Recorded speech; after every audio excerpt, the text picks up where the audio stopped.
तुमने मेंशन नहीं किया लीव कितने दिनों की चाहिए? क्योंकि मुझे मालूम नहीं कितना वक्त लग जाएगा। कहीं जॉब छोड़ने का प्लान तो नहीं है? नहीं लौटा तो ऐसे ही समझ लीजिए। तुम ठीक तो? सब ठीक है ना? हाँ ठीक हो, बस एक ज़रूरी काम आ पड़ा है। कैसा ज़रूरी काम?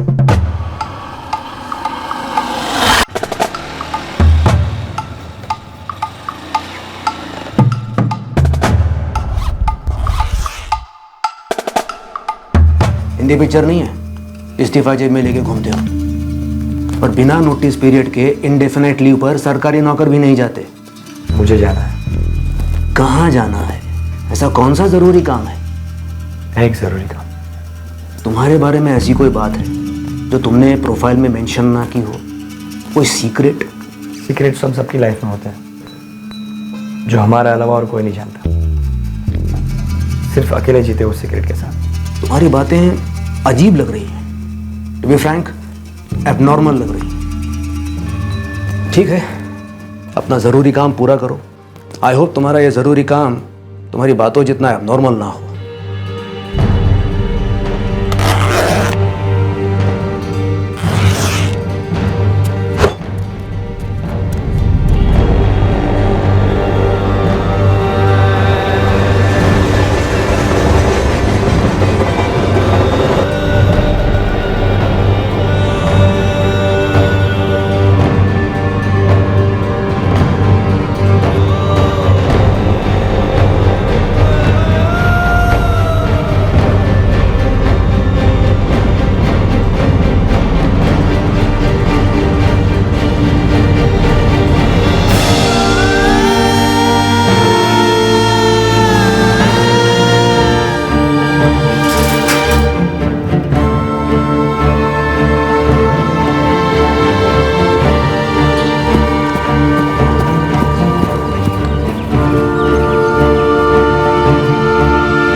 Good morning.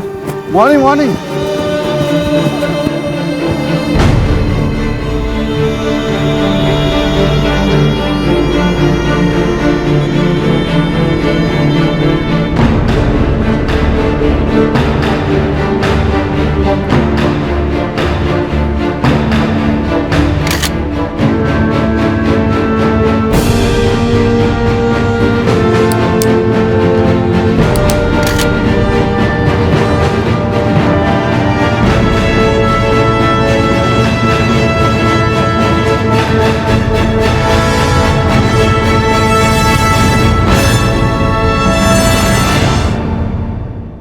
मीनाक्षी, मैं निकल रहा हूँ। सुनो, आज लौट के विनोद से बात कर लो ना। मैं सोच रहा हूँ विनोद को यहीं बुलवा लेते हैं। क्या हुआ मम्मी? मम्मी क्या हुआ? कुछ बोलो तो। मम्मी बताओ तो सही, क्या हुआ? कुछ बोलो तो।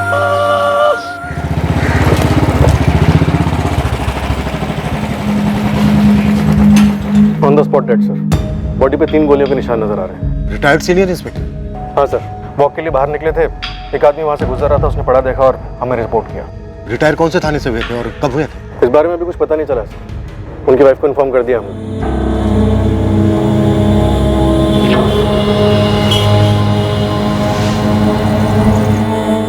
.32 बोर की गोलियां हैं।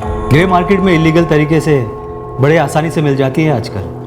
और पॉइंट ब्लैंक रेंज से चलाई गई? यस, एकदम नजदीक से। एक गोली सीधे हार्ट को पंचर कर गई और बाकी की 2 गोलियां हार्ट के एकदम करीब लगी। जब तक मैं अपनी आंखों से नहीं देखूंगी नहीं मानूंगी आप लोगों की बात। बस थोड़ी देर हो, पोस्टमार्टम होने को है। किसने किया ये? पीयूष, अभी हम पता लगाने की कोशिश कर रहे हैं। वैसे वो रोज सुबह कितने बजे निकलते थे? रोज 6:30 बजे निकलते थे और 8:30 तक घर लौटते थे। किसने किया ये? पीयूष, अभी तक किसी ने हथियारों को देखा नहीं। हम उस रास्ते से गुजरने वाले हर एक बंदे से पूछताछ कर रहे हैं, शायद किसी ने हथियारों को देखा हो।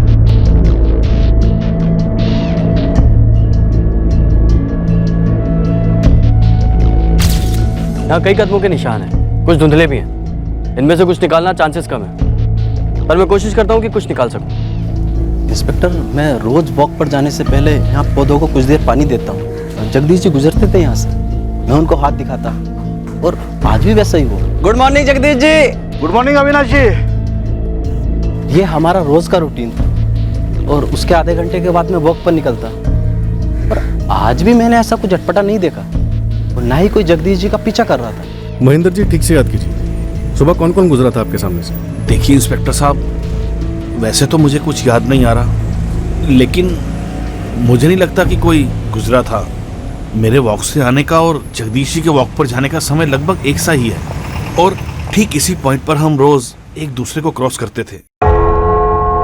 Good morning Jagdish ji. Good morning Mahendra ji. सागर पुलिस स्टेशन से 2 साल पहले रिटायर हुए थे जगदीश चौहान जी। फैमिली से कुछ पता चला?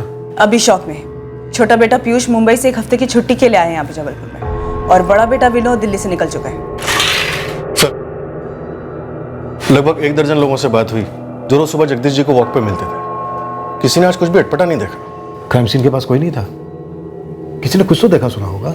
सर, शूट आउट लगभग 7 और 7:20 के बीच में हुआ हो। 7 बजे एक आदमी ने जगदीश जी को गुड मॉर्निंग विश करते हुए क्रॉस किया, और 7:20 पे प्रताप सिंह ने हमको फोन किया। यहाँ आपकी हाउसिंग कॉलोनी से निकलते, उसके बाद लक्ष्मी नगर के एंट्रेंस से निकलते, यहाँ तक लोग उन्हें रोज मिलते, विश करते। उसके बाद वो इस छोटे ब्रिज से आगे जाते और ये आगे की रोड नॉन नहीं हो जाती, और फिर यहाँ से मॉर्निंग वॉकर्स और बाकी का ट्रैफिक लगभग ना के बराबर। पीयूष विनोद इस पॉइंट पर मॉर्निंग वॉकर्स नहीं होते, ये उसे पहले से पता था। या तो वो इस जगह से वाकिफ था, या फिर उसने 2-3 दिन नजर रखी होगी और उसके बाद ये स्पॉट तय किया होगा मर्डर करने के लिए। क्लोज रेंज से 3 गोलियां दागी गई हैं उन पर। मतलब क्लियर कट उसका इरादा मर्डर ही था, क्योंकि लूटपाट तो कोई हुई नहीं। कौन हो सकता है सर? ये पता करने के लिए लीड आपको हमें देनी होगी। किसी के साथ कोई दुश्मनी, धमकी, ऐसी हत्याएं गर्मा गर्मी में नहीं होती, बाकायदा प्लानिंग की होगी उसने। किसी पर शक है तुम्हें? क्या शक करें सर? किस पे शक करें सर? कोई दुश्मनी, कोई धमकी, किसी के साथ कोई अनबन? पापा तो रिटायर हो चुके थे सर, 2 साल बाद क्या कोई दुश्मनी निकालेगा? सर 2 साल से शांति से मम्मी के साथ रिटायर्ड लाइफ जी रहे थे। देखो विनोद, पीयूष, अगर तुम्हारे पापा ये केस हैंडल कर रहे होते तो वो भी यही कहते कि किसी ने पुरानी दुश्मनी पाल रखी थी जो निभाई। क्लोज रेंज से 3 गोलियां दागी गई हैं उनके सीने पर।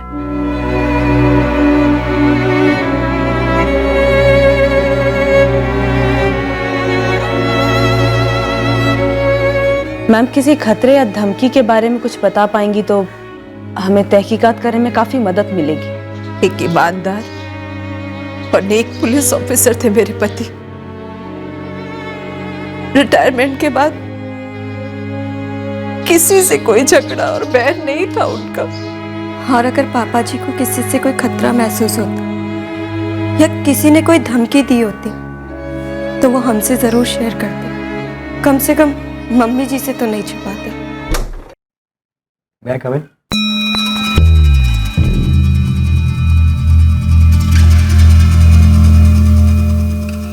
हो गया?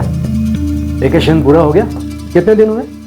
लेट मी सी, आज 17 मार्च, तुम दिसंबर में गए थे। 4 महीने बाद मुंह दिखा रहे हो, वो भी नॉर्मल एम्प्लॉय की तरह। मैं आई कम इन?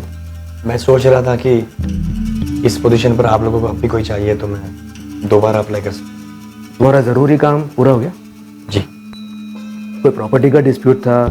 नहीं। यार मुझे ऐसा क्यों लग रहा है, जो दिखता है वो है नहीं। तो कहीं कोई सीक्रेट एजेंट, कोई स्पाई, कोई जासूस तो नहीं है जो दिखावे के लिए एक नॉर्मल सी जॉब करता है और बीच में अचानक गायब होकर अपना कोई सीक्रेट मिशन पूरा करके आता है? अगर अब भी जगह खाली हो तो मैं ज्वाइन करना चाहता हूँ। मुझे जॉब की जरूरत है। मारा तो गया है और स्टाइल किसी पेशेवर का लगता है। मर्डर पूरी प्लानिंग साथ किया गया है। अगर ऐसा हुआ है तो प्लानिंग बाहर से हुई होगी। ये जगदीश चौहान जबलपुर में कभी पोस्टेड तो था ही नहीं, ये तो रिटायरमेंट के बाद यहाँ सेटल हुआ था।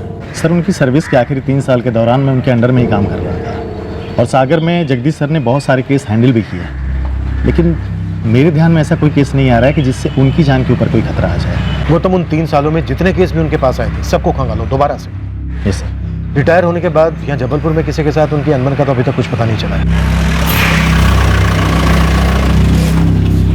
सर जगदीश चौहान भोपाल को बिलोंग करते हैं। वहाँ पे उनकी एक पुश्तैनी कोठी भी है और 2 फ्लैट्स में भी इन्वेस्टमेंट किया उन्होंने। तो फिर यहाँ जबलपुर में क्यों रह रहे थे? सही मौजूदा कोठी उन्होंने 10 साल पहले खरीदी थी। यहाँ जबलपुर सेटल होने का प्लान उनका काफी पहले से था। प्रॉपर्टी को लेकर कोई अनबन? उनके बेटे विनोद और पीयूष के बीच कुछ? ये कैसा वाहियात सवाल कर रहे हैं आप मुझसे? मेरे बेटे अपने पापा का कत्ल करेंगे और वो भी प्रॉपर्टी के लिए। तुम पूछना क्या चाह रहे हो भैया? पापा ने कुछ बताया था तुझे? किस बारे में? किसी खतरे के बारे में? हाँ। कोई खतरा होता तो वो सिर्फ मुझे क्यों बताते भैया? आपको और मम्मी को क्यों नहीं? मीनाक्षी जी, आए दिन ऐसा होता है? हमारे घर में नहीं होता सर।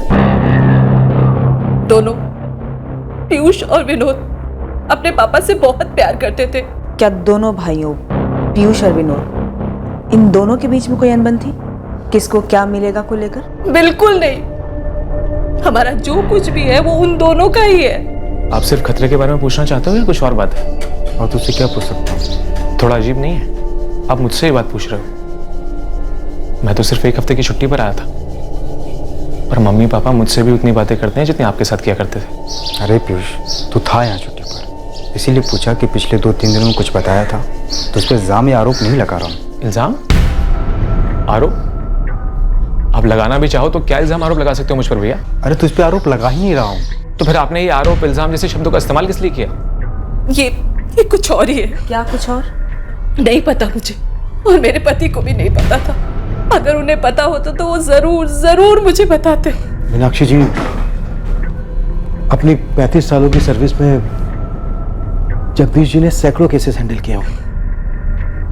हम उनकी सभी पोस्टिंग पर पता करेंगे। पर क्या उन्होंने कभी आपको किसी केस के बारे में कुछ बताया? किसी खतरे के बारे में?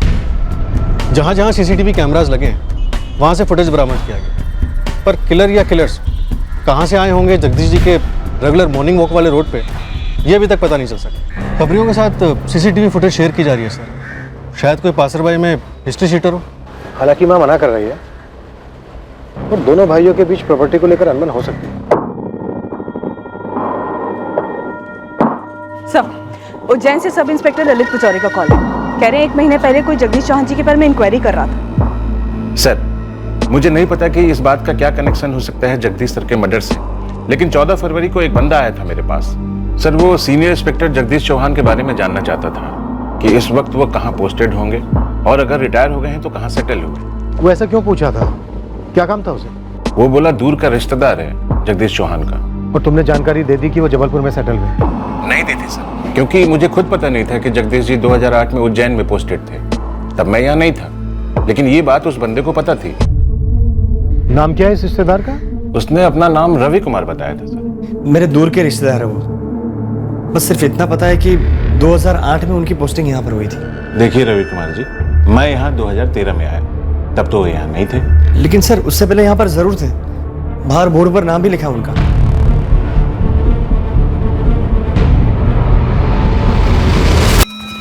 राजेश जी, ये सीनियर इंस्पेक्टर जगदीश चौहान जी याद है आपको?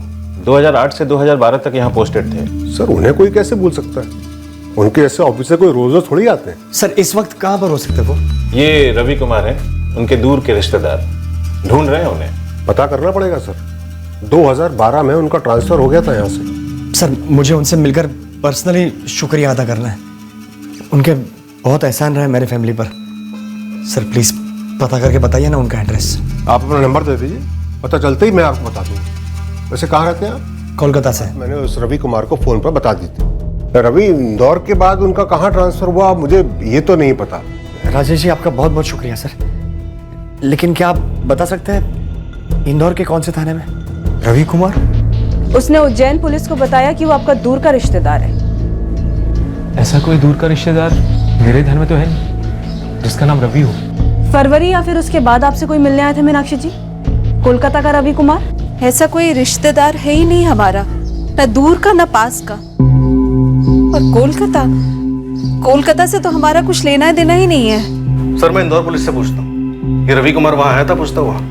अगर ये वहाँ गया था तो एक लीड हो गया हमारे लिए। तुरंत कांटेक्ट करो इंदौर थाने से। Right sir.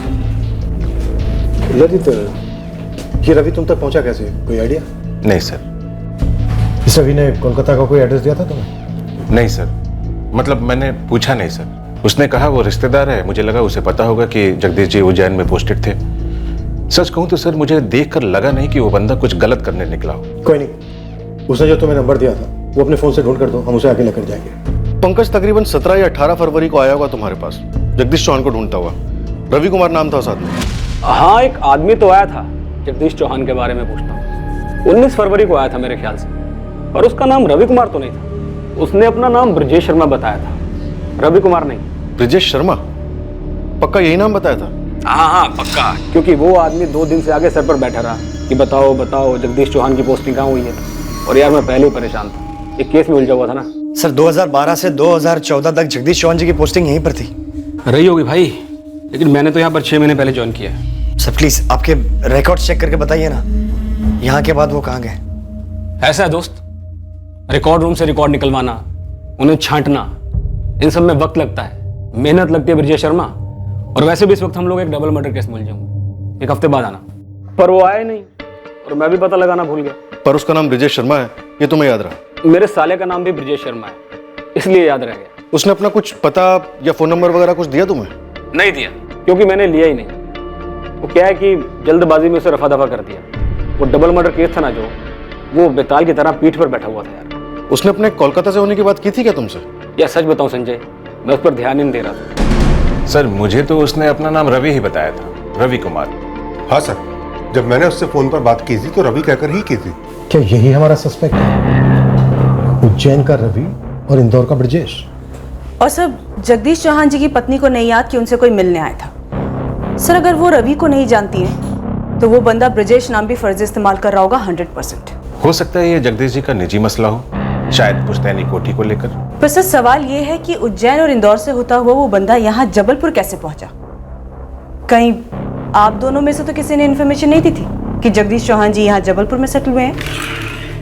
सर ये नंबर 444789543 जिसे रवि कुमार ने उज्जैन में ललित को दिया था, जिस पर राजेश ने कॉल बैक किया था, वो नंबर फिलहाल स्विच ऑफ है। विकास होगा, ट्रैकिंग पर डाल दो तुरंत। सर सवाल ये है कि वो बंदा उज्जैन कैसे पहुंचा? उसने कहीं से तो पता किया ही होगा कि जगदीश चौहान जी की पोस्टिंग 2008 से लेकर 2012 तक उज्जैन में थी। ललित, राजेश, स्केच आर्टिस्ट को इस आदमी का तुम दोनों हुलिया बता पाओगे? कोशिश कर सकते हैं सर। करो कोशिश, हमें इस आदमी का रहस्य खोलना ही होगा, जल्द से जल्द। और यार संजय, मैंने उस ब्रजेश शर्मा को 2 दिनों में कुछ ही मिनटों के लिए देखा बस। यार पंकज ट्राई तो कर। उज्जैन पुलिस के PSI ललित और कांस्टेबल राजेश भी कोशिश कर रहे हैं। जब हम पब्लिक गवाहों को स्केच के लिए बिठाते हैं तो हमारा भी बैठना बनता है यार। जगदीश जी का पुलिस सर्विस रिकॉर्ड मंगवाओ, पता करो कि उनकी पोस्टिंग कहाँ कहाँ रही है। उनके हर केस को बारीकी से टटोलो। ये किसी दुश्मनी का नतीजा हो सकता है। इस दुश्मनी की जड़ या तो किसी केस में हो सकती है या फिर फैमिली का भी कोई मसला हो सकता है। कोई जगदीश सर को ढूंढ रहा था और यहाँ पर मैं उन केसेस को टटोल रहा हूँ जिनमें उनकी जान को खतरा हो सकता था। बड़ी अजीब बात है ये।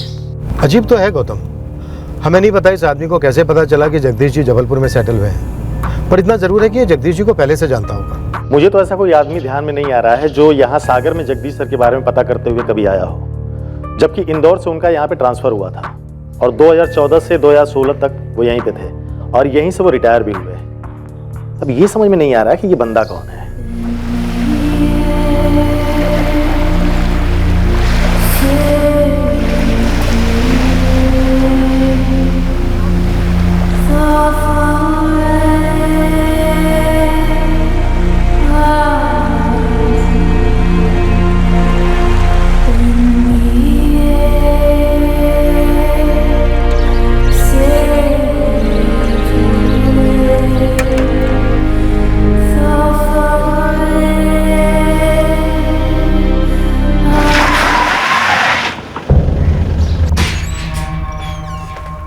पहले रवि कुमार और अब ब्रजेश शर्मा, पर हमारे रिलेटिव में किसी का नाम ब्रजेश या रवि नहीं है। क्या ये दोनों फर्जी नाम किसी एक ही आदमी के हैं? जब ये आदमी इंदौर और उज्जैन में जाकर पापा के डिटेल्स मांगता है, दोनों पुलिस स्टेशन के ऑफिसर ने वेरीफाई नहीं किया, किसी को डाउट नहीं हुआ, किसी ने डिटेल तक नहीं ली उस आदमी की। क्यों? उसने कहा कि तुम्हारे पापा उसके दूर के रिश्तेदार हैं, तो इसमें भला कोई शक क्यों करने लगेगा? उसने कहा कि वो कोलकाता से है, शायद ये भी झूठ हो सकता है। पर हमें शक है कि वो जगदीश जी को आप सभी को जानता है। शायद आप लोग भी उसको जानते हो। नहीं है हमारा ऐसा कोई रिश्तेदार। आप लोग थोड़ा सा दिमाग पर जोर डालिए। हो सकता है ये आदमी जगदीश जी की साइड का हो, जिसको लगा कि उसके साथ गलत किया है जगदीश जी ने। अतीत का कोई मसला जिसकी वजह से उसने जगदीश जी को ढूंढ निकाला। ये आदमी उज्जैन और इंदौर पुलिस स्टेशन में जाकर सिर्फ जगदीश जी के बारे में इंक्वायरी करता है। जरूर ये कोई पुरानी बात रही होगी।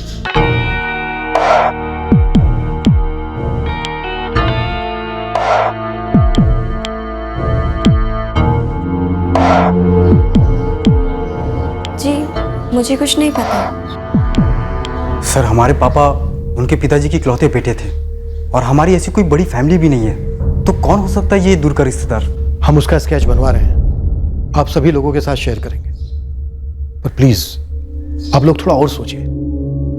वो जो भी है जरूर उसकी निजी दुश्मनी रही होगी जगदीश जी से और परिवार से, नहीं तो कम से कम परिवार के साथ जुड़ा होने की संभावना तगड़ी है। सर 35 साल के सर्विस में जगदीश जी मध्य प्रदेश के लगभग सभी शहरों और कस्बों में सर्व कर चुके थे।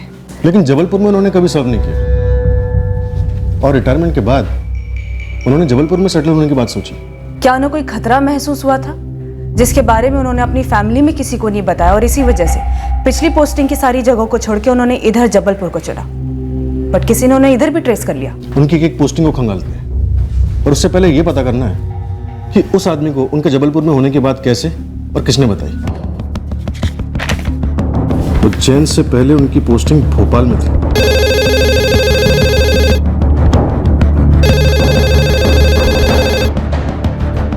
एक बंदा आया तो जरूर था, इंस्पेक्टर जगदीश चौहान जी का कोई रिश्तेदार। मुझे अच्छे से याद है क्योंकि वो बातचीत करते समय काफी इमोशनल हो गया था। और कमल, क्या नाम बताया था उस आदमी ने? ब्रजेश शर्मा या रवि कुमार? नहीं नहीं, उसने तो अपना नाम संजीव तिवारी बताया था। अच्छा, संजीव तिवारी। कब आया था मिलने? जनवरी में आया था, मुझे याद है। यही कोई 26 जनवरी के 2-3 दिन पहले। कहते हैं अगर सच्चे दिल से कोई तमन्ना करो तो उसे पूरा करने के लिए सारी कायनात जुड़ जाती है। तब तो वो आपसे जरूर मिल जाएंगे संजीव जी। मैं पूरी कोशिश करूंगा उन्हें आपसे मिलाने की। उनका मिलना मेरे लिए बहुत जरूरी है। उनके बहुत उपकार है मेरे परिवार पर। लेकिन जहां तक मुझे याद है संजीव जी, जब उनका यहाँ से ट्रांसफर हुआ तो उनका रिटायरमेंट होने वाला था। लेकिन रिटायर होने के बाद कहीं पर तो गए होंगे ना? जरूर गए होंगे। अरे हरीश जी सर, वो अपने जगदीश जी थे ना, उनके दूर के रिश्तेदार हैं संजीव तिवारी। कई सालों से टच में नहीं है, अब एड्रेस ढूंढ रहे हैं। जरा इनकी मदद कर दो उनका एड्रेस ढूंढने में। आप रिश्तेदार हैं? जी। और आपको पता नहीं? क्या? जहाँ तक मुझे याद है जगदीश जी अब नहीं रहे। नहीं, ऐसा नहीं हो सकता। वो ऐसे नहीं मर सकते। अरे भाई, जीना मरना अपने हाथ में थोड़ी होता है। नहीं, मुझे उनसे एक बार मिलना ही था। मुझे उनसे पर्सनली मिलकर थैंक यू बोलना था। मुझे उन्हें बताना था कि वो मेरे और मेरे परिवार के लिए क्या मायने रखते हैं। लेकिन कांस्टेबल हरीश ने ये कैसे कह दिया कि जगदीश जी नहीं रहे? दरअसल हरीश किसी और को जगदीश जी समझ बैठा था। उसके बाद उसने संजीव तिवारी को फोन भी कर दिया था और उसे बता दिया था कि जगदीश जी जिंदा हैं, और उनका एड्रेस भी दे दिया था। कांस्टेबल हरीश ने उस आदमी को जनवरी में बताया कि जगदीश जी कहाँ हैं? हाँ, और हरीश ने ये बात मुझे खुद आकर बताई भी थी। गलती होगी सर। दरअसल एक जतिन जी चल बसे थे ना, मैंने पता नहीं क्यों जगदीश जी कह दिया। संजीव तिवारी को बता दिया? वो तो टूट गया था उस दिन। हाँ सर, बता दिया कि जगदीश जी सही सलामत हैं और रिटायर हो चुके हैं। बहुत धन्यवाद दे रहा था, कह रहा था कि उसकी बरसों की तमन्ना पूरी हो गई। जब जनवरी में उसे पता चल गया था कि जगदीश जी जबलपुर में हैं, तो फरवरी में वो उन्हें उज्जैन क्यों ढूंढने चला गया? ये तो मुझे नहीं पता, पर जब मुझे खबर मिली कि जगदीश जी को मार डाला गया है, तो सबसे पहले मुझे ये संजीव तिवारी याद आया। मुझे इस कांस्टेबल हरीश से बात करनी है। कुछ गणित बैठ नहीं रहा ठीक से। ये जरूर कोई निजी मामला है। हाँ सर, जब कांस्टेबल हरीश ने संजीव तिवारी को एक गलत खबर दी कि जगदीश चौहान नहीं रहे, तब वो काफी इमोशनल हो गया था। सर, जनवरी में सही खबर मिलने के बाद भी वो बंदा फरवरी में उज्जैन गया जगदीश चौहान को पूछता हुआ। सर, काफी अजीब मामला है। लगता है हरीश है sir. Hello, Jain sir, constable Harish बोल रहा हूँ, भोपाल पुलिस स्टेशन से। अच्छा, ये संजीव तिवारी जो जगदीश चौहान को ढूंढता हुआ आया था? हाँ सर, अभी कमल सर ने सारी बात बता दी मुझे। अब क्या कहूँ सर, इतनी मेहनत से जगदीश जी का पता मिला था मुझे, और देखो क्या कर दिया इसने। जनवरी में तुमने संजीव तिवारी को बताया था कि रिटायरमेंट के बाद जगदीश जी जबलपुर में सेटल हुए? नहीं नहीं सर, मैं तो खुद हैरान हूँ। मैंने तो उसे बताया था कि जगदीश जी भोपाल में सेटल हुए हैं रिटायरमेंट के बाद, और उनका एड्रेस भी दिया था। जबलपुर के बारे में कुछ भी नहीं बोला था। Thank you so much Harish ji, मुझे पता था कि वो इस दुनिया से ऐसे नहीं जा सकते। वैसे भोपाल में कहाँ पर रहते वो? एड्रेस लिख लोगे संजीव? या ऑफ कोर्स, मैं तो सालों से उनसे मिलने का इंतजार कर रहा हूँ। बोलिए। कमल, भोपाल का जो एड्रेस कांस्टेबल हरीश ने संजीव को दिया था, पता करो। एक तो ये कि जगदीश चौहान जी वाकई में वहाँ रहते थे, और दूसरा ये संजीव वहाँ पर गया था या नहीं गया था। हम जगदीश जी की फैमिली से भी बात करते हैं। जी सर, मैं अभी निकलता हूँ उस एड्रेस के लिए। नहीं, भोपाल में हम कभी रहे ही नहीं। बस मेरे पति की पुश्तैनी कोठी है वहाँ पर। जनवरी में आप लोग भोपाल में थे क्या? नहीं, हम यहाँ जबलपुर में ही थे। इनके रिटायर होने के बाद हम यहाँ जबलपुर आ गए, और यहाँ से कहीं नहीं गए। दिल्ली मुंबई तक नहीं गए, जहाँ मेरे बेटे रहते हैं। सर, जिस नंबर पर कांस्टेबल हरीश ने संजीव तिवारी से बात की थी, ये वही नंबर है जो रवि कुमार उर्फ ब्रिजेश शर्मा ने उज्जैन में PSI ललित को दिया था। 444789 543। अब तो क्लियर है, यही बंदा हमारा सस्पेक्ट, रवि उर्फ ब्रिजेश उर्फ संजीव। इसी ने हत्या की है जगदीश चौहान जी की। अब हमें जनवरी में इसके भोपाल में होने का रहस्य खोलना है।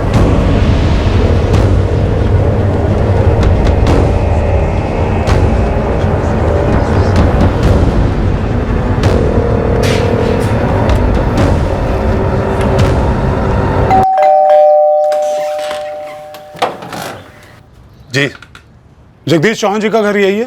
जी मैं ही हूँ जगदीश चौहान। जगदीश जी, दरअसल हम लोग जबलपुर वाले रिटायर्ड जगदीश चौहान जी के मर्डर केस के सिलसिले में आए हैं। हमारे एक हवलदार हरीश ने गलती से एक आदमी को आपका एड्रेस दे दिया था, जो कि रिटायर्ड जगदीश चौहान जी को ढूंढ रहा था। अरे हाँ हाँ, आपके हवलदार हरीश दास ने गलती से मेरा ही पता दे दिया था उसे। उसे मतलब वो आया था यहाँ पर ढूंढते हुए? जी, संजीव तिवारी नाम था उस आदमी का। कब आया था? जनवरी में आया था यहाँ। और अजीब सी बात यह है कि वो मुझे पहचानने की पूरी कोशिश कर रहा था।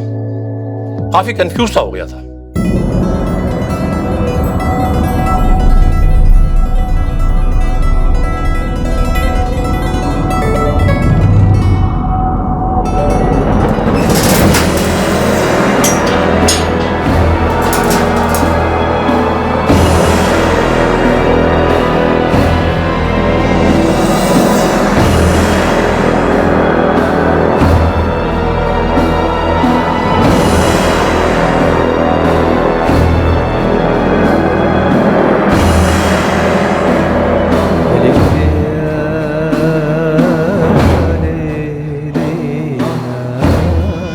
क्या हुआ पापा? वो लड़की वाले कह रहे हैं कि उन्हें ये रिश्ता आगे नहीं बढ़ाना। क्यों? कुछ बोले?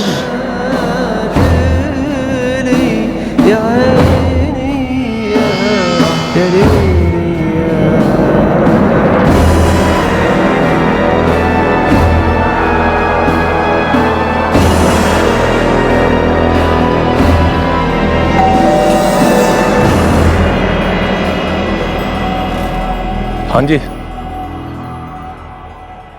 क्या बात है भाई, ऐसे क्या देख रहे हो? जी, जगदीश चौहान जी घर पर है? हाँ बिल्कुल है, तुम्हारे सामने खड़े हैं। तुम कौन हो? बोलो भी, क्या चाहिए? कौन हो तुम? संजीव तिवारी नाम है मेरा। हाँ तो संजीव, क्या काम है? आप पहले पुलिस में थे? हाँ था, अब रिटायर हो चुका हूँ। तुम कहाँ से आए हो? 2003 में आपकी पोस्टिंग होशंगाबाद में हुई थी? नहीं, मेरी पोस्टिंग कभी भी होशंगाबाद में नहीं हुई। मैं किसी और को ढूंढ रहा था। सॉरी, गलतफहमी हुई, आपको तकलीफ हुई। उसने आपसे पूछा कि 2003 में आप होशंगाबाद में पोस्टेड थे। जी। 2003 होशंगाबाद?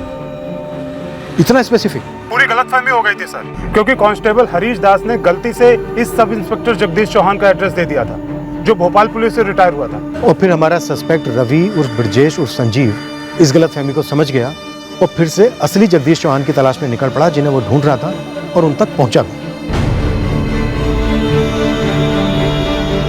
सर, 2001 से 2005 तक जगदीश चौहान की पोस्टिंग होशंगाबाद में थी, विराटनगर पुलिस स्टेशन। लगता है इस कत्ल का मकसद और कातिल दोनों हमें होशंगाबाद से ही मिलेंगे। तो शायद हमारे सस्पेक्ट ने अपनी खोज होशंगाबाद से शुरू की होगी।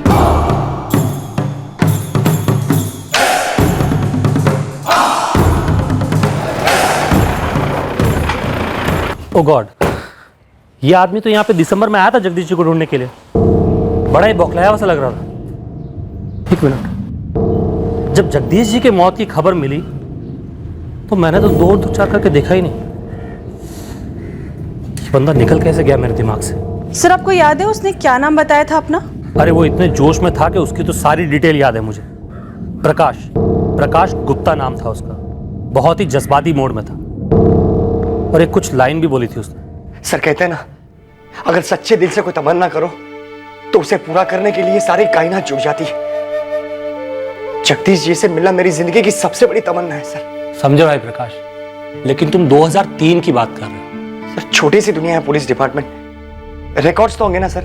बिल्कुल है, लेकिन इसके लिए मेहनत लगती है, टाइम निकालना पड़ता है। सर अब मुझे बताइए ना, मुझसे जो होगा मैं करूंगा सर, लेकिन हाथ जोड़ता हूं सर, जगदीश जी से एक बार मिलना है सर। उनके पैर छूकर उनके आशीर्वाद लेने हैं। उनके मेरे और मेरे परिवार के ऊपर बहुत उपकार रहे हैं सर। उन्होंने जो मेरे लिए किया है वो कभी कोई नहीं कर सकता। लेकिन मैं जगदीश चौहान को लोकेट नहीं कर पाया क्योंकि 2005 में उनकी ट्रांसफर यहाँ होशंगाबाद से कहीं और हो गई थी और मैंने 2015 में ज्वाइन किया। तो हमारे रिकॉर्ड्स में सिर्फ उनकी अगली पोस्टिंग की जगह थी जो मैंने उसे बताई, जो शायद रतलाम थी, राइट? हाँ, उनकी अगली पोस्टिंग रतलाम ही थी। देखो प्रकाश, इसके आगे मुझे नहीं पता कि वो कहाँ गए। तुम एक काम करो, रतलाम थाने में जाकर बात करो, शायद कोई कुछ बता दे, क्योंकि किसी ना किसी ने तो जरूर उनके साथ काम किया होगा।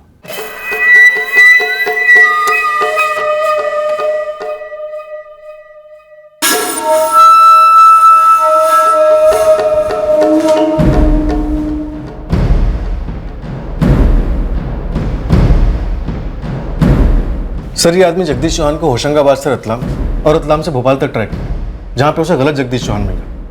फिर उसे पता चलता है कि असली जगदीश चौहान की पोस्टिंग भोपाल के बाद उज्जैन में हो गई, जहाँ से उसे इंदौर की लीड मिली। और यही सारी लोकेशन मूवमेंट उसके पिछले 4 महीने के कॉल रिकॉर्ड्स में इंडिकेट हो रही है। पर यह आदमी कभी भी जगदीश चौहान जी की लास्ट पोस्टिंग सागर नहीं पहुंचा और उसकी खोज के बीच में लगभग 15 मार्च के आसपास उसे ये पता चल गया होगा कि जगदीश चौहान जी यहाँ जबलपुर में सेटल्ड है और उसने आके कत्ल कर दिया। दिसंबर 2017 से लेकर मार्च 2018 तक पूरे 4 महीने ये बंदा जगदीश चौहान जी को ढूंढता रहा और आखिर में उन्हें ढूंढ भी निकाला। जी जाती जहां रोज किश्तों में मरते जाओ।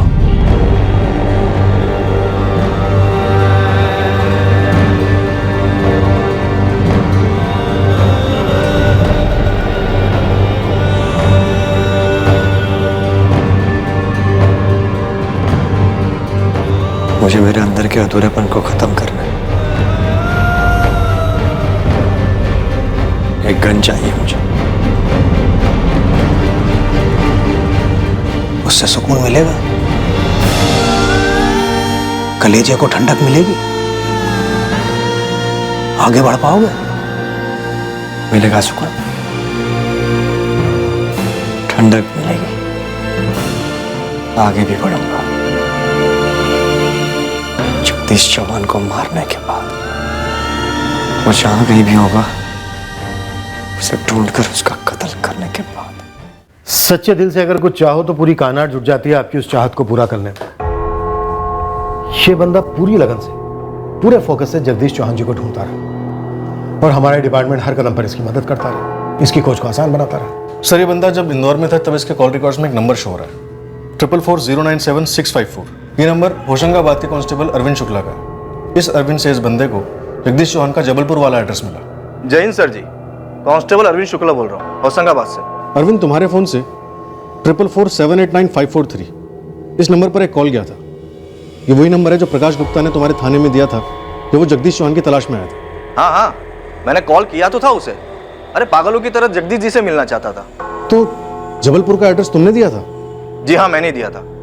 दरअसल उसके यहाँ आने के 4 महीने बाद मुझे जबलपुर का एड्रेस मिला था, तो मैंने ही कॉल किया था उसे। अरविंद जी, आप पक्का है कि जगदीश जी जबलपुर में सेटल हुए हैं? 100% पक्का प्रकाश। जबलपुर में लक्ष्मी नगर है, मेरे पास उनका नंबर भी है, बात भी हुई थी उनसे मेरी, बताया था तुम्हारे बारे में। अच्छा, आपने बात की मेरे बारे में? क्या बताया आपने? कि प्रकाश गुप्ता नाम का जवान आदमी आपको ढूंढ रहा है, लेकिन उन्हें तो तुम याद भी नहीं। पहचाना नहीं तुम्हारे नाम को? कैसे याद आएगा उन्हें अरविंद जी, बहुत सालों पहले की बात है ना। लेकिन कोई नहीं, मुझे आमने सामने देखेंगे तो अपने आप याद आ जाएगा, सब कुछ याद आ जाएगा।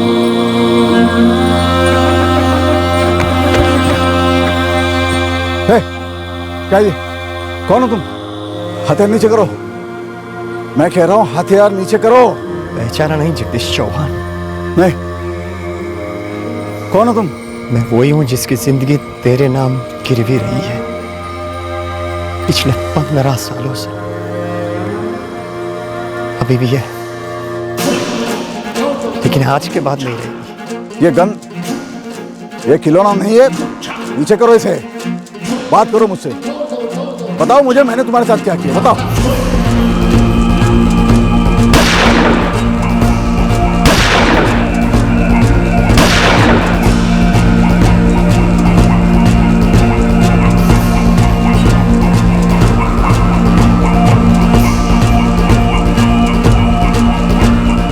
सच्चे दिल से कोई तमन्ना करो तो पूरी कायनात जुट जाती है उसे पूरा करने। ये लाइन जबान पर लेकर निकल पड़ा, ढूंढा जगदीश जी को मारना, ये एक निजी मसला है, जैसा कि हमें पहले से शक था। पर ये है कौन, और इतने ढेर सारे स्केचेस? क्या ये अलग अलग लोग थे, एक से ज्यादा थे? ये सारे स्केचेस अगर किसी एक ही आदमी के हैं तो इतने अलग हैं कि कोई कैसे पहचानेगा उसे? ये सारे स्केचेस अलग अलग जरूर हैं, पर हैं एक ही आदमी के। ये एक आदमी का प्लान है। उसने पूरे 4 महीने जगदीश जी को ढूंढा, 4 अलग अलग नाम लेकर अलग अलग पुलिस स्टेशनों से उसने मदद ली, पर कत्ल का मकसद क्या था ये अभी तक पता नहीं। 2003 में होशंगाबाद में कुछ हुआ था, किसी ने धमकी दी थी जगदीश जी को, कोई निजी मामला, ऐसा कुछ जिसकी वजह से जगदीश जी ने किसी को ठेस पहुंचाई हो। 2003, इतने साल पहले? नहीं, इसे नहीं जानती। कौन है ये? नाम क्या है इसका? इसके कई नाम, पर इसकी मेरे पापा से क्या दुश्मनी थी? वो अभी नहीं पता, लेकिन पीयूष ये तुम्हारे पापा को लेकर काफी इमोशनल हो जाता था। ये कोई निजी मामला ही है।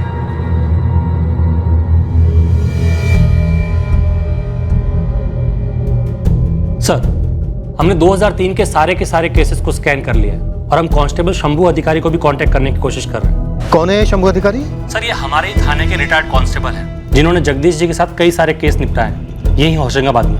लगे रहो आशीष, अब हमारे पास मुजरिम का एक चेहरा तो है, हम इसके पीछे पड़ जाते हैं। तुम कत्ल के मकसद का पता करो। सर, अगर उस बंदे का नाम पता चल जाता तो पुरानी फाइलों में उसको ढूंढने में आसानी होती, पर इस वक्त हमारे पास उसका नाम नहीं है।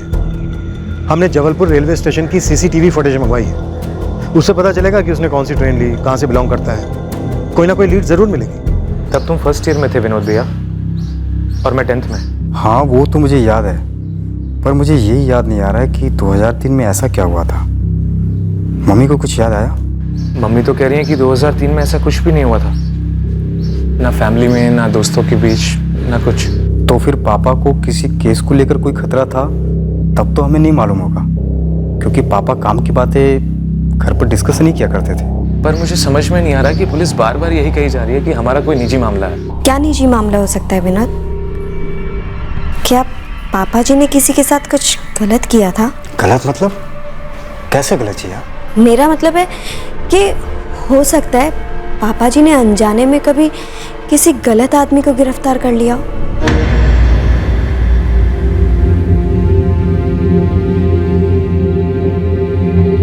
तकलीफ में भैया, अब जल्दी वापस आ जाओ। माँ पापा मेरे चले जाने को झेल ना पाए, या तुम उन्हें न झेलने वाली तकलीफ दे रहे हो? ये क्या कह रहे हो? आपको पापा का दर्द समझ नहीं आता? वो कुछ कहते नहीं है, लेकिन तुझे जो कुछ भी करना है, कहना है, करते रहे। वैसे भी तू यही तो करते आ रहा है ना। मैं तुझसे कहना भी नहीं चाहता कि तू उससे निकल जा, तेरी जिंदगी है, तू बेहतर समझेगा, लेकिन मैं वापस लौट कर नहीं आऊंगा। तू गोते लगाते रहे, जो हो चुका है उसी के अंदर जीता रहे, मरता रहे, सड़ता रहे। उम्मीद करता हूँ कि पापा को तेरे पागलपन में अपने आप को खोना ना पड़े, जो तुझे दिखाई नहीं दे रहा। मैं तुझसे कहना भी नहीं चाहता कि तू उससे निकल जा, तेरी जिंदगी है, तू बेहतर समझेगा। तू गोते लगाते रहे, जो हो चुका है उसी के अंदर उसी के अंदर जीता रहे, मरता रहे, सड़ता रहे।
सर, जबलपुर रेलवे स्टेशन का सीसीटीवी फुटेज मिल गया, लेकिन लगता है अपना बंदा हमसे एक कदम आगे था।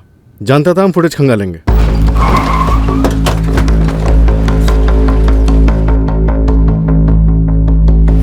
सर, वो स्टेशन के हर प्लेटफॉर्म पे, ताकि हमें पता न चल पाए कि उसने एक्चुअली कौन सी ट्रेन गेम खेल रहा है। सर वो सर उसने कौन सी ट्रेन ली फाइनली? बड़ी अजीब बात है। देखिए सर,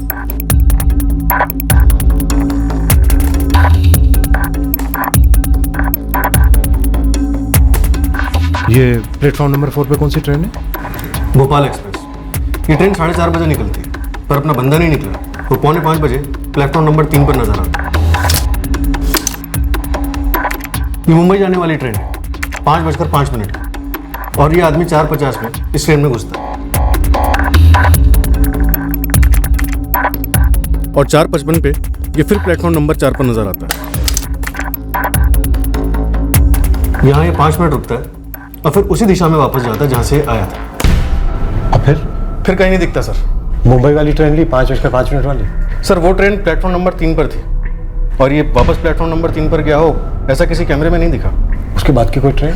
5:25 पे एक ट्रेन है अहमदाबाद की। साफ है, ये बंदा जानता था कि कत्ल के बाद भागते वक्त इसकी पूरी जर्नी ट्रैक कर सकता है। सर कितने ही पुलिस स्टेशन में इसने जगदीश चौहान को ढूंढा है। ये पक्का जानता होगा हम इसके पीछे हाथ धोकर पड़ जाएंगे। और तैयारी से पहले से थी, अलग अलग थानों में अलग अलग नाम, और मर्डर के बाद ये आंख मिचौली रेलवे प्लेटफॉर्म पर। सीसीटीवी की भी स्टडी की होगी, तभी तो कैमरों को चकमा देकर अहमदाबाद या मुंबई की ट्रेन में शायद चढ़ गया होगा। या शायद स्टेशन से बाहर चला गया हो, ट्रेन उसने ली ही ना हो। ये सारा नाटक उसने हमें गुमराह करने के लिए किया हो, बस पकड़ के निकल गया हो। फ्लाइट सर उसने ली नहीं है क्योंकि एयरपोर्ट पे वो स्पॉट हुआ नहीं है, और जबलपुर एयरपोर्ट से फ्लाइट्स काफी कम है।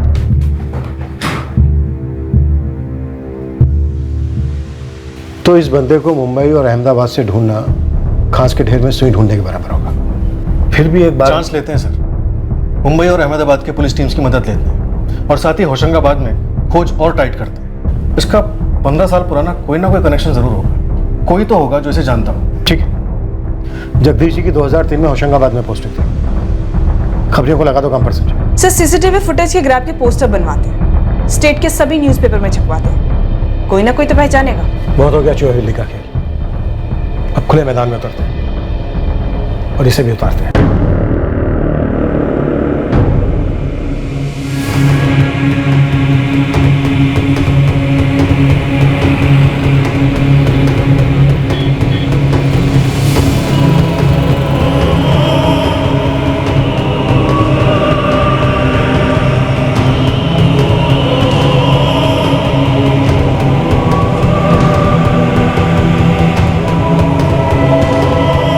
पूरे मध्य प्रदेश के अलावा हम उस बंदे को मुंबई में भी ढूंढ रहे थे, अंधेरे में तीर चला रहे थे। अहमदाबाद में भी खोज शुरू हो गई, क्योंकि हमें लगा कि हमें चकमा देने के लिए उसने शायद जबलपुर से 2 में से कोई भी ट्रेन ली।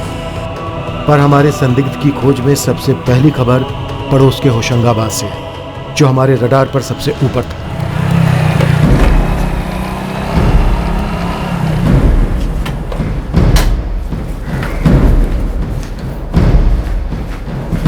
गिरीश जी, गुरु, मेरे आदमी जावेद साहब की बात हुई थी। आपने बताया था कि ये आदमी आपके लॉज में आया था और ठहरा भी था। हाँ, ये आदमी दिसंबर में ठहरा था यहाँ। मैंने रजिस्टर भी निकाल के रखा। हाँ, ये 4 दिसंबर 2017 से 10 दिसंबर 2017 तक। प्रकाश गुप्ता, यही नाम इसने पुलिस स्टेशन में भी बताया था, लेकिन नाम फर्जी है। इसी नाम का इसने ड्राइविंग लाइसेंस भी दिया। उसका कॉपी होगा क्या आपके पास? कोलकाता, ये भी फर्जी है। दिखने में आदमी सही था वैसे।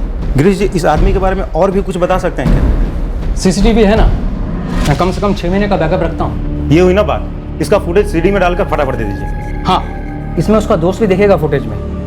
दोस्त? हाँ, उससे मिलने आता था ना। 4 से 10 दिसंबर के बीच सारी फुटेज को डीवीडी में राइट करके दे दीजिए।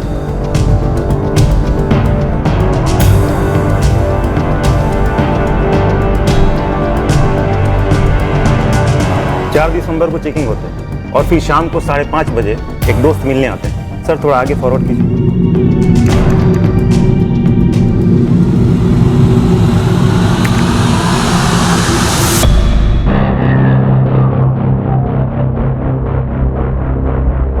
इस दोस्त ने साथ में चेक इन नहीं किया, मतलब लोकल हो सकता, शायद होशंगाबाद का या आसपास कहीं का। 100%। 4 के बाद 10 तारीख तक ये दोस्त रोज आया है कमरे पे।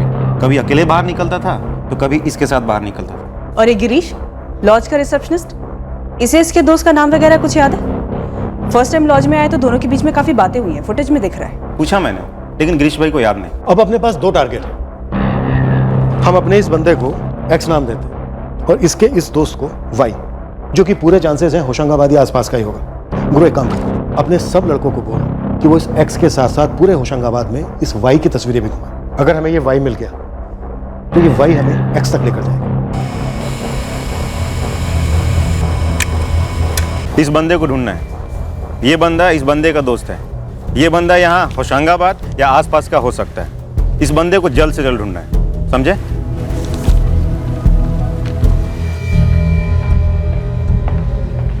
सर, 2003 में लगभग 50 केस रजिस्टर हुए, सारे के सारे स्कैन किए हैं सर, लेकिन इनमें से तो ऐसा कोई नहीं दिख रहा जहां संदिग्ध या फिर मुजरिम वापस लौटकर ऐसा जानलेवा हमला कर सके। और सर, ये अपना बंदा एक्स यहाँ के हिस्ट्री शीटर की लिस्ट में आपको कहीं दिखा? मौजूदा लिस्ट में तो इसका कोई फोटो नहीं है, और सर इसीलिए मुझे ऐसा लगता है ये किसी संदिग्ध या फिर सजा काट रहे किसी मुजरिम का दोस्त या रिश्तेदार हो सकता है। ऐसे भी कई लोगों से हमने पूछताछ की, उनसे कांटेक्ट किया और तस्वीर भी दिखाई, लेकिन किसी ने इसको पहचाना नहीं सर। 15 साल पहले का एक्स आज के एक्स से अलग दिखता होगा, और वैसे भी मुझे नहीं लगता कि ये कोई हिस्ट्री शीटर होगा, क्योंकि कोई हिस्ट्री शीटर ऐसे किसी को ढूंढते हुए सीधे पुलिस स्टेशन नहीं जाएगा। जिस तरह का इसका बर्ताव और हुलिया था, ऐसा लगा नहीं सर।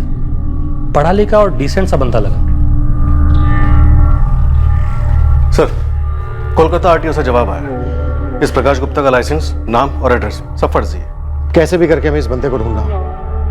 ये आके इस तरह से एक रिटायर्ड पुलिस अफसर को मार के चला जाता है, और कत्ल के 3 हफ्ते बाद हमारे पास इसकी और इसकी दोस्त की तस्वीरों के अलावा कुछ नहीं है। मकसद क्या था इसका? सर, वो रिटायर्ड कांस्टेबल शंभू जी आए हैं जो जगदीश जी की टीम में थे 2003 में।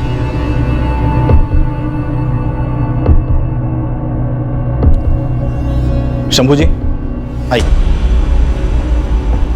सर जी, सच कहें तो कौन से मुजरिम के दिमाग में बदले का कीड़ा घुस जाएगा, यह हम में से कोई नहीं बता सकता।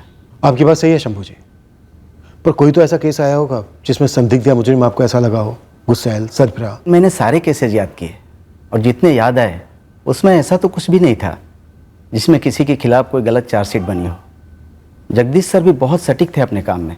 हमने जगदीश जी के कई केसेस स्कैन करवाए, पर हमें ना इस बंदे का पता चल रहा है और ना इसके मकसद का। शंभू जी, अभी तक जो सामने आया है वो पर्सनल ही लग रहा है, लेकिन जगदीश जी की फैमिली कह रही है कि ये कोई निजी पारिवारिक मामला भी नहीं है।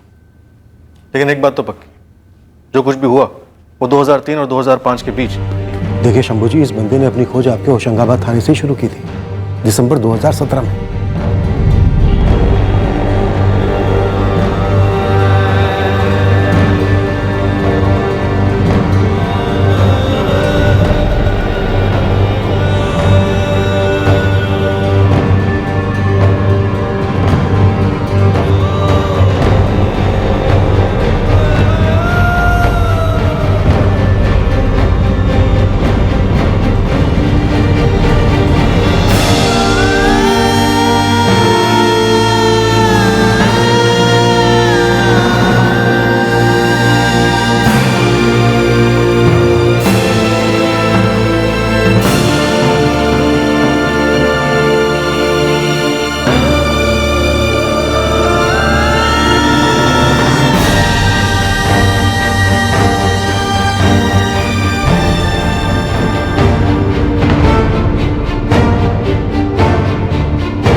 नहीं करना चाहिए था बच्चे। सर मैं पक्का तो नहीं कह सकता, लेकिन ये चेहरा मुझे उस लड़के की याद दिला रहा है। कौन लड़का शंभू जी? केस क्या था? नाम क्या था लड़के का? नाम वाम तो याद नहीं है, काफी साल हो गए ना। पर शंभू जी केस तो दर्ज हुआ होगा ना? केस नहीं था, दर्ज नहीं किया था। सिर्फ ये आंखें, मुझे अब याद आ रहा है सर, शायद वो यही था।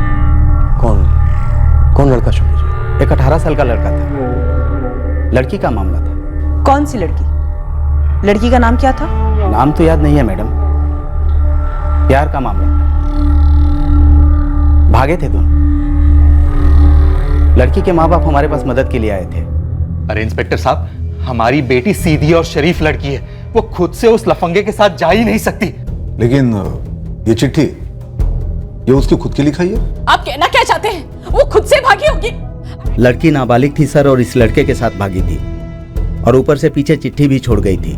हमने लड़के के परिवार को भी हाजिर किया था। उनके पास भी एक चिट्ठी थी जो लड़का पीछे छोड़ गया था। मालूम यह हो रहा था कि लड़का और लड़की दोनों ने मिलकर प्लान बनाया था और भागे थे। तेरे लड़के ने मेरी बेटी का किडनैप किया है। किडनैप? उसके भोलेपन का गलत फायदा उठाया है। क्रिमिनल है तेरा लड़का। हमारा बेटा भी चिट्ठी छोड़ कर गया है, मतलब दोनों बच्चे साथ मिलकर भागे। देखिए सर, दोनों बच्चे हैं, जवानी की कगार पे हैं, बहक गए होंगे और कर दी ये गलती। तुम्हारा बेटा कहाँ है? सर अगर मुझे पता होता तो मैं बच्ची के साथ उसे यहाँ लेकर आता। तेरे लड़के ने मेरी लड़की से जबरदस्ती चिट्ठी लिखवाई। सर दोनों घरों में चिट्ठियां मिली हैं। सर दोनों ने साथ में मिलकर बचकानी हरकत की होगी। अच्छा, तो ये बचकानी हरकत करने से पहले तेरे भाई ने तुझे बताया था क्या? सर अगर वो बताता तो मैं उसको भागने देता क्या? नहीं सर, हमें कुछ पता नहीं है। उसके भागने के प्लान को लेकर हमें भनक तक नहीं मिली। झूठ बोल रहे साहब साहब, ये सब जानते हैं लेकिन छुपा रहे। अब ये नाटक बंद करो और सच सच बता दो, और बेटे ने इनकी बेटी को कहाँ छुपा के रखा है, वरना बाप बेटे को अंदर कर दूंगा अभी के अभी। हमें कुछ पता नहीं, आप यकीन कीजिए हमारा। सर मैंने उसके सारे दोस्तों से पूछा, लेकिन उसने अपने किसी भी दोस्त को एक शब्द भी नहीं बोला। अब दोनों बच्चों को ढूंढकर वापस लाइए। हम मानते हैं कि हमारे लड़के की गलती है, लेकिन वो भी तो बच्चा ही है ना सर। चुप कर, बच्चा बच्चा बोलकर पल्ला मत झाड़। तेरे बेटे ने गलत नहीं बल्कि गुनाह किया, गुनाह। अगवा किया है मेरी बच्ची को इन सब ने। सर मेरी शिकायत दर्ज कीजिए इन सब के खिलाफ। ऐसा मत कहिए, दोनों बच्चे हैं, सिर्फ उनसे गलती हुई है। अब भीगी बिल्ली तो ना बनो। तुम्हारा लड़का कोई बच्चा नहीं है, 18 साल का है। और एक बात कान खोल के सुन लो तुम, इनकी बेटी नाबालिग है। किडनैपिंग के साथ और भी संगीन चार्ज लग सकते हैं और वो मैं लगाऊंगा। क्योंकि लड़की नाबालिग थी, हमने तुरंत एक्शन लिया। उस लड़के के बाप को बुलाकर कड़ी पूछताछ की और जोड़ों को ढूंढना शुरू कर दिया। 3-4 दिनों के अंदर ही एक लॉज में दोनों मिल गए।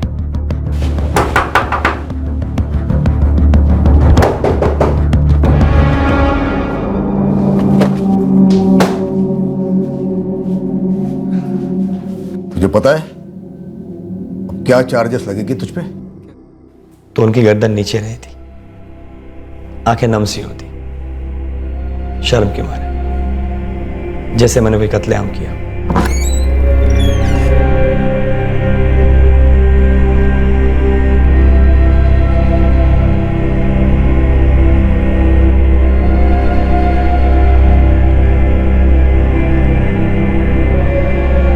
उनके चेहरे का दर्द मुझे 24 घंटे दिखता, महसूस होता। मैं जानता था कि वो जिल्लत महसूस करते हैं। कभी कुछ कहा नहीं उन्होंने, एक उफ की आवाज नहीं की, बस अंदर ही अंदर घुटते गए, मिटते गए।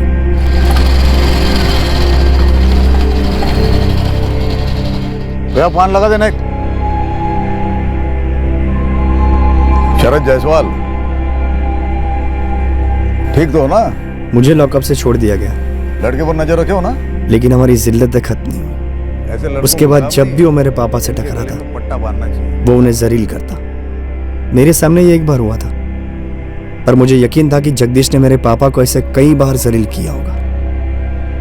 मुझे थप्पड़ मारे, गालियां दी गई, मुझे उतना फर्क नहीं पड़ा था, लेकिन मेरे कारण मेरे पापा की बेइज्जती होती रही। ये मुझसे बर्दाश्त नहीं होता था। मैं पापा को मायूस नहीं देख पाता था। मेरे पापा मेरी दुनिया थे और मैं उस दुनिया को एक एक दिन, एक एक रात बिखरते हुए, टूटते हुए देख रहा था। रीचा मेरा प्यार थी, पापा मेरे सब कुछ। दोनों को मुझसे अलग कर दिया उस एक आदमी ने। उन्होंने तुझे जेल से बचाया, एक नाबालिग लड़की को बचाया, एक संगीन जुर्म होने से बचाया। सच्चा प्यार करना जुर्म है। सच्चा प्यार होता तो रुकते, इंतजार करते रिचा के बालिग होने का, अपने 21 साल के होने का, और उससे पहले अपने अपने माँ बाप से बात करने की कोशिश करते। हमें पता था कि हमारे पेरेंट्स उस बात के लिए राजी नहीं होंगे। उस वक्त हमें जो ठीक लगा हमने किया। अगर कोई दो इंसान अपनी मर्जी से कोई फैसला करे तो उससे कोई कानून तो नहीं टूटता है ना। अगर उसने हमें अलग नहीं किया होता तो ऐसा कुछ होता ही नहीं। उस एक आदमी की वजह से मैंने मेरी जिंदगी में सब कुछ खो दिया। रिचा चली गई, पापा भी पहले जैसे नहीं रहे, उनकी इज्जत चली गई, मेरा भाई भी घर छोड़ के चला गया, फिर मम्मी भी चल बसी। ये सब कुछ हुआ उस एक आदमी की वजह से। मेरी मम्मी के जाने के बाद मैं कई बार होशंगाबाद पुलिस थाने के बाहर खड़ा रहता, इस इंतजार में कि कब मुझे जगदीश चौहान दिखे और मैं उस पर हमला करूं, उसे बताऊं कि उसने मेरी जिंदगी बर्बाद कर दी थी।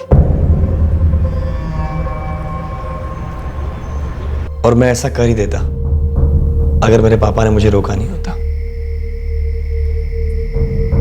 क्यों कर रहा है बेटा? समीर, मैं तुझसे कुछ पूछ रहा हूं। पापा, मुझसे बर्दाश्त नहीं। उसने हम सबकी जिंदगियां बर्बाद कर दी और मैं आपको ऐसे मायूस नहीं देख सकती। उसे भूलने की कोशिश कर, जिंदगी में आगे बढ़ने की कोशिश कर। क्या गलती थी मेरे और रिचा के रिश्ते में? क्या गलत किया था हमने? और इन सब में आपकी क्या गलती थी पापा? वो शहर छोड़कर जा चुकी है, भूल जाओ उसे। तो इंस्पेक्टर क्यों नहीं भूलता? आप मौका ढूंढ ढूंढ के आपकी इंसल्ट करता है। अपने गुस्से पे काबू रख, तेरी जिंदगी पड़ी है सामने। देख बेटा, मैं सिर्फ और सिर्फ तेरे लिए जीता हूं। तुम्हें अपने इस अतीत को भूलकर जीना होगा। नहीं हो पाया मुझसे सर। सब कुछ भुलाकर नए सिरे से जिंदगी जीना नहीं हो पाया मुझसे। जगदीश चौहान ने मेरे साथ जो किया था वो मेरी जिंदगी का हिस्सा बन गया था, जिससे मैं अलग नहीं हो पाया। फिर भी एक बार मैंने कोशिश जरूर की थी सब कुछ भुलाने की, लेकिन जगदीश चौहान ने मुझे भूलने नहीं दिया। मैं और नमिता एक दूसरे को पसंद कर चुके थे, लेकिन बात आगे नहीं बढ़ पाई क्योंकि बात आगे नहीं बढ़ने दी गई। क्या हुआ पापा? और लड़की वाले कह रहे हैं कि उन्हें ये रिश्ता आगे बढ़ाना नहीं है। नमिता, एटलीस्ट रीजन तो बताओ। हम दोनों ने एक दूसरे को पसंद किया था, सब कुछ सही चला था हमारे बीच, एंगेजमेंट की तारीख भी लगभग। फिर ये अचानक से क्या हो गया तुम्हें? मुझे लगता है हमारी जमेगी नहीं समीर। क्यों? ऐसा अचानक से क्यों लग रहा है तुम्हें? पता नहीं, पर मुझे ऐसा लगा तो बेटर है हम यहीं रुक जाएं और आगे ना बढ़ें। किसी ने मेरे खिलाफ या मेरी फैमिली के खिलाफ तुमसे कुछ कहा है क्या, या तुम्हारे पेरेंट्स को? नहीं। जगदीश चौहान है ना, उसी ने कान भरे तुम सबके। क्या? मुझे नहीं पता कौन है जगदीश चौहान। रहने दो, पहले रीचा, फिर नमिता। वो मेरी जिंदगी बर्बाद करता गया, लेकिन उसके बाद मैंने पापा का दिल दुखाने जैसा कुछ नहीं किया। उनकी हर बात मानी, क्योंकि पापा ही मेरे लिए सब कुछ थे। पर जब वो चल बसे, मेरी लाइफ में कुछ बचा ही नहीं। जितनी तकलीफ मैंने झेली थी, उतनी या उससे कहीं ज्यादा तकलीफ मेरे पापा ने झेली। जगदीश चौहान ने मेरी भरी हुई जिंदगी में खालीपन भरना शुरू कर दिया, और अब मेरे पास सिर्फ खालीपन था। गुस्से से पागल हो जाता हूं रमेश। कब तक जलता रहेगा ऐसे? जब तक मैं जिंदा हूं, या फिर जब तक वो जिंदा है। देख समीर, हर इंसान को अपनी जिंदगी के अधूरेपन को पूरा करना पड़ता है, और उसका एक ही तरीका है, उस अधूरेपन को छोड़ देना, भुला देना, बहा देना। वो अंग्रेजी में कहता है ना, मूव ऑन। उसने मुझे कभी मूव ऑन करने ही नहीं दिया रमेश। उसने पापा के साथ जो ज्यादती की है, मुझे अंदर जकड़ रखती है। मत इस तरह से जकड़ कर रख अपने आप को, निकाल के फेंक दे बाहर।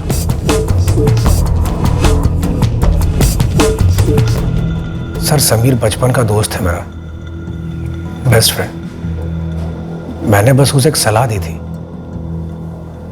एक याद में जकड़ा मत रहे, खुला छोड़ दे मन को। मतलब मार डाल जगदीश चौहान को? नहीं सर, बिल्कुल नहीं, मेरा वो मतलब नहीं था कहने का। लेकिन तुम्हें मालूम था समीर ने गन खरीदी, तुम्हें यह भी मालूम था कि वो जगदीश चौहान की खोज में निकला है, फिर भी ना तुमने उसे रोका और ना ही पुलिस को आगाह किया। और फिर जब वो जगदीश चौहान तक पहुंच गया, तुम्हें फोन किया, तब भी तुमने उसे रोकने के लिए कुछ नहीं किया। शायद मुझसे गलती हो गई सर। शायद गलती नहीं हुई, पक्का गलती हुई, गुनाह हुआ। रमेश, मैंने उसे ढूंढ लिया मैंने उसे रमेश। अरे वो मुझे मिलना ही था, मेरी नियति में लिखा था कि वो मुझे मिलेगा। दोबारा सोच ले, क्या सही कर रहा है तू? मेरी लाइफ में इससे ज्यादा और सही कुछ नहीं। मैंने उसे ढूंढा और वो मुझे मिला, बस। अब मैं अपने आप को इंसाफ दूंगा। यकीन कीजिए मेरा सर, मैंने उससे कहा था जो तू सोच रहा है करने की सही नहीं है। बहुत दबी आवाज में कहा तुमने, और बहुत देर से कहा। ये ख्याल उसके मन में आते के साथ ही उसे रोकना तुम्हारा फर्ज था रमेश, लेकिन तुमने क्या किया? फर्जी नाम और एड्रेस देकर उसके लिए सिम कार्ड। गन कहां से खरीदी? मुंबई से, एक सप्लायर से पहचान थी। नंबर दो उसका। अब नहीं मेरे पास। तो अब तेरे अंदर का अधूरापन खत्म हो गया, मिलके तेरी आत्मा को शांति? जी, ऐसा ही समझ लीजिए।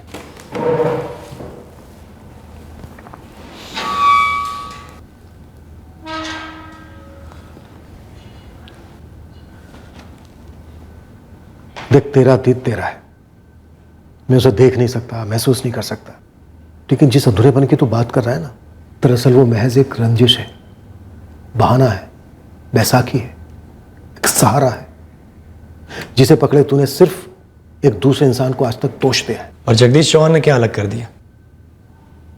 मेरी उस एक हरकत के लिए उसने किसी और को दोष दिया, दर्द दिया, दंड दिया,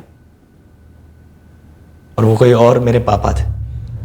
अभी आप मुझे लेक्चर देंगे कि मैं कितना गलत हूं। मैं जानता हूं मैंने गलत किया है, लेकिन किसी ने जगदीश चौहान से कहा कि उसने कितना गलत किया था।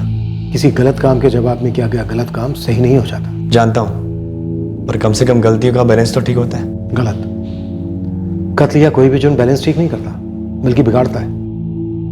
बैलेंस तो अब ठीक होगा जब कानून तुझे सजा देगा। मेरी पूरी जिंदगी एक सजा थी, कानून अब क्या सजा देगी मुझे? खुद पर हमेशा इतना तरस खाते आया है, कभी एक बार आईने के सामने खड़ा होकर यह नहीं सोचा कि जो सामने है वो वर्तमान है, अतीत पीछे छूट गया है। वर्तमान का रास्ता भी अतीत से निकलता है सर। निकलता है, पर उनके लिए जो अतीत को पीछे छोड़कर आगे बढ़ना चाहते हैं, पर अपनी नाकामयाबियों या नीति की शक्तियों के लिए हमेशा दूसरों को दोष देने की कुछ लोगों में लत होती है। उसका जीता जागता नमूना है तो। दुख की बात है, अब अगर तुझे अफसोस हुआ अभी तो बहुत देर हो चुकी है। ऋषा का है? पता नहीं, मैं उसे ढूंढ नहीं पाया। मुझे यकीन ही नहीं हो रहा है। मैंने मजाक में पूछा भी था उसे, कहीं वो एजेंट वेजेंट टाइप का तो नहीं है। समीर इतना brilliant worker, one of the best employees.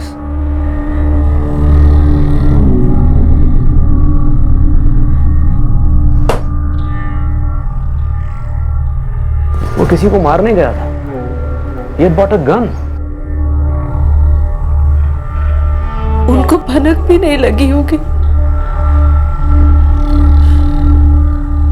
कि कोई इतनी नफरत पाले बैठा है उनके लिए। कैसे पता होता मीनाक्षी जी? 15 साल पहले जब ये इंसिडेंट हुआ तब सपने तक में नहीं सोचा होगा कि 15 साल बाद इसका इस तरह से नतीजा सामने आएगा। एक दोस्त, एक करीबी दोस्त जो समीर को अपनी रंजिश पर काबू पाने में मदद कर सकता था, पर नहीं की। ऐसे दोस्त कभी दोस्त नहीं हो सकते। वो कैसी मुश्किलें हैं जो जुर्म से दूर हो सकती हैं। वो कैसा सुकून है जो कत्ल करके मिल सकता है। अधूरापन, रंजिशें, ये कोई नए जज्बात नहीं है। इंसान अपने अंदर दोनों को कुछ मात्रा में पनपने देते हैं। कई लोग इस दर्द को भुलाकर नए सिरे से जिंदगी शुरू कर देते हैं, अधूरेपन को समय के मझधार में छोड़ देते हैं, मूव ऑन हो जाते हैं। और कई लोग इससे निकल ही नहीं पाते। हाँ, दूसरों पर इल्जाम लगाना काफी आम बात है। हर दूसरा इंसान कभी ना कभी ऐसा करता ही है। फलाने ने मेरे साथ ऐसा किया, या मेरे साथ ही ऐसा क्यों हो रहा है, मुझे ये चीज नहीं मिली इसलिए मेरी जिंदगी ऐसी है, मुझे लाइफ में ये मिलता तो मैं इससे बेहतर इंसान बनता। ऐसे ख्यालों के समंदर में कुछ लोग पूरी पूरी जिंदगी गोते खाते रहते हैं। अतीत के हालातों को, लोगों को